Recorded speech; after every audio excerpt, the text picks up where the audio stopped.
Pope Francis's brand new autobiography, Hope, has reached bookstores here on the 14th of January. And oh my goodness, well, you read it and you understand why this guy is a living, breathing saint. And I'll tell you one thing, he really lets those nasty trads have it right between the eyes.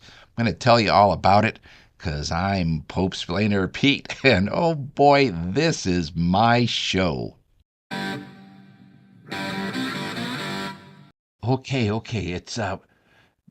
going to get his the picture of the book up here on the screen here, but I got to read to you from the what they're saying about this autobiography, Hope by Pope Francis. Hope is the first autobiography, and this is from Amazon already. Hope is the first autobiography in history ever to be published by a pope. Oh yeah, you know it's true. And Pope Francis, he writes candidly, fearlessly, and prophetically about some of the most important and controversial questions of our present time: migration, the environmental crisis, social policy, the position of women, all that stuff. Oh, this is so good. And we're going to read some excerpts here in just a second, but you want to get this book. Maybe we can even get the audio version. I'm available.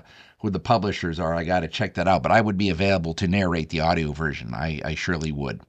Okay, let's take a look at an excerpt right here. Okay, for the liturgy, for instance, it's been ruled, which means Pope says, and you got to do it, that if you want to celebrate the Mass in Latin for whatever reason, it must, and I mean must, be authorized by the Dicastery for Divine Worship, and they're going to allow it only in special cases. And you want to know why? It's because it's unhealthy. It's unhealthy for the liturgy to become ideology. Ideology is dangerous unless it's our ideology. And, and there's, for some reason, there's this fascination, because you can't understand Latin. It's like a whole different language and stuff.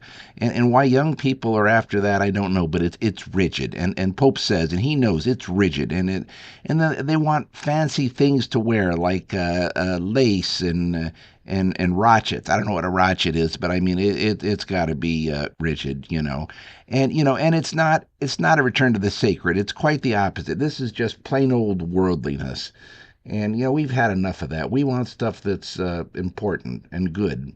Now, that excerpt from Hope is perfect for a couple of reasons. Number one, it just reminds you that whatever the Pope says, you got to do. I mean, because Pope says, and he's the Pope.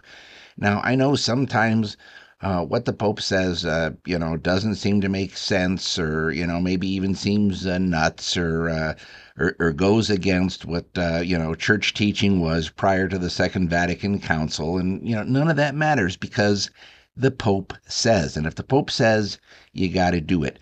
And if you don't understand it, that's your problem. But that's where we Popesplainers come in, because we're here to help you when you're just not quite clever enough to understand what the Pope is really trying to say. And that's what we do. I mean, and it's not condescending. It's just that you're not clever enough, and we are, and so we're here to help you. So, for instance, trads, listen up. You're not supposed to have lace or those crotchets or rochets or whatever they are. You're not. You're not. I mean, the proper liturgical attire, if you want to be a little fancy, is feathers. Okay, now take a look at this.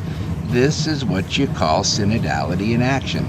Look at those feathers. Now, see, that means something in the context of this Mass. It's not just something silly like lace and it's attracting the young people. I think I saw a young person there in the audience somewhere.